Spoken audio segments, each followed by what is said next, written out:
नमस्कार, मी अभिनेत्री अपूर्वा सोनार, राज्याध्यक्ष सावित्री शक्तीपीठ पुणे महाराष्ट्र। मैत्रिणींनो, आपण बरेच दिवसांनी भेटतोय, तर आज मी आपल्यासाठी खास एक हिवाळ्यातला पदार्थ घेऊन आली आहे, ते म्हणजे डिंकाचे लाडू। आता डिंकाचे लाडू किती पौष्टिक आहे हे आपणा सर्वांना माहितीच आहे, तर त्यासाठी काय काय साहित्य लागणार आहे ते मी तुम्हाला सांगते। तर यासाठी डिंकाचे लाडू म्हटल्यावर पहिले महत्त्वाचं म्हणजे डिंक। बाजारात अशा डिंक मिळतोच। ही आहे खारीकची पावडर, तर ही सुद्धा बाजारात रेडीमेड पावडर फॉर्ममध्ये मिळते। हे अंजीर आहे, हे बारीक करता येणार नाही तर हे मी विळीवर किंवा सुरीने बारीक बारीक कापून घेतलेले आहेत। हे अक्रोडचं पावडर आहे, हे बदामाचं पावडर आहे, हे पिठी साखर आहे, हे किसमिस, ही गोडंबी ही पण बारीक करून घेतलेली आहे, आणि काजूची पावडर, आणि हा मैत्रिणींनो मखाना आहे। असा असतो हा पण थोडासा ड्राय भाजून घ्यायचा, काही वेळाने तो कडक होतो आणि त्यानंतर पावडर केली। हा अतिशय पौष्टिक असतो, त्यामुळे आपण ह्या लाडूमध्ये हा वापरू शकतो। मी थोडा तळून घेतलेला आहे, पुन्हा आता तुम्हाला दाखवण्यासाठी तूप कडक तापवून घेतलेला आहे, आणि हा असा थोडा थोडा टाकून हा तळून घ्यायचा आहे आपल्याला। अशा पद्धतीने आपण पूर्ण तळून घेणार आहोत।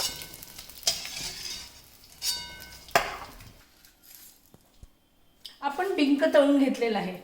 आता आपण ह्याच उरलेल्या तुपामध्ये हे जे पदार्थ आहे, म्हणजे आता ही अक्रोडची पावडर, बदामची पावडर, हा मखाना, ही आपली गोडंबीची पावडर, आणि ही काजूची पावडर। आता यामध्ये फक्त आपण ही किसमिस आणि हे अंजीरची पावडर, अंजीरचे पीस घातलेले नाही आहे। हे छान खमंग आपण भाजून घेऊया। यामध्ये मैत्रिणींनो, आपल्याला आवडीपेक्षा आपल्या घरात जे उपलब्ध आहे ते टाकलं तरीही चालेल। यामध्ये तुम्ही नारळाचं हे किस पण टाकू शकता, पिस्ता पण टाकू शकता, जे जे तुम्हाला आवडत असेल ते टाका।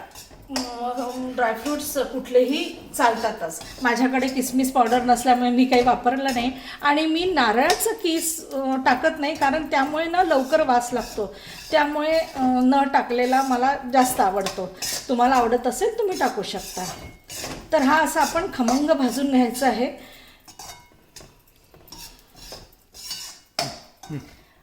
हा आपण असा छान खमंग भाजून घेतलेला आहे। बघा, मगापेक्षा याचा थोडासा कलर पण बदललेला आहे। आता इथे आपण गॅस बंद करू, आणि ह्यामध्ये आपण अंजीरचे पीस करून ठेवलेले होते बारीक बारीक, ते टाकून घेऊ। किसमिस टाकू, हे आपण खारीकचं पावडर घेतलेलं आहे ते पण टाकून घेऊ। सध्या साखर असू देऊ, आणि नंतर ह्यामध्ये हे बारीक आपण जो छान तळून घेतलेला आहे हा पण घेऊ।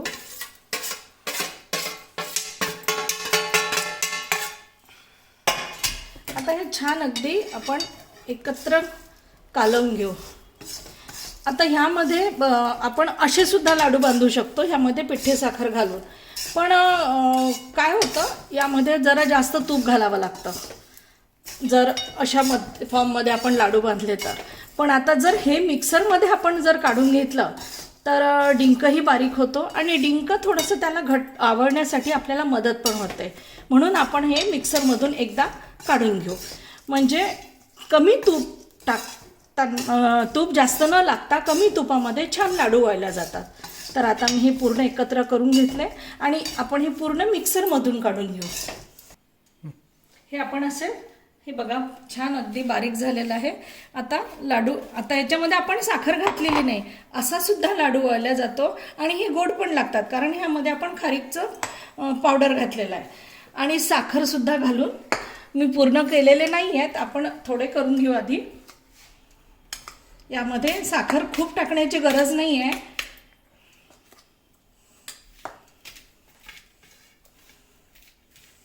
थोडेसे गरम गरमच व्हायला लागतात, हात पण भाजतात, पण थंड झाल्यावर त्याला वेळ लागतो, म्हणून हे गरम गरमच वळून घ्यायचेत।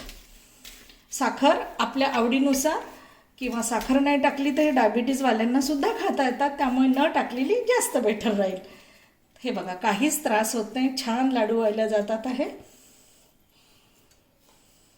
आणि आपले छान डिंकाचे लाडू अगदी कमी वेळात, जर आपली पूर्वतयारी आधी झालेली असेल तर लाडू वळायला किंवा कुठलाही पदार्थ करायला अजिबात वेळ लागत नाही, म्हणून पूर्वतयारी आधी करून घ्यायची, आणि मग पूर्ण तयारी झाली की मग पदार्थ करायला घ्यायचा. या छोट्या छोट्या ट्रिक असतात, पण त्या कधी कधी माहिती नसतात किंवा आपण पहिले तयारी करायला लागतो, अशा हा प्रकार आहे. तर बघा मैत्रिणींनो, अतिशय छान टेस्टी असे हे लाडू आहेत. मी तुमच्या समोरच केलेत बघा.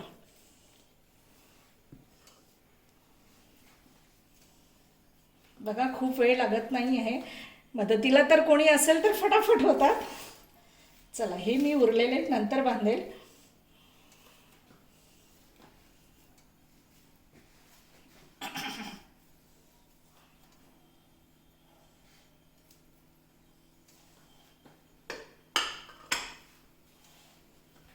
बघा मैत्रिणींनो, सोपा आणि छान फास्ट होणारा हा पदार्थ आहे. आणि विशेष म्हणजे शक्तिवर्धक आणि पौष्टिक असे हे लाडू, डिंकाचे लाडू आपणा सर्वांसाठी तयार आहे. तुम्ही पण करून बघा.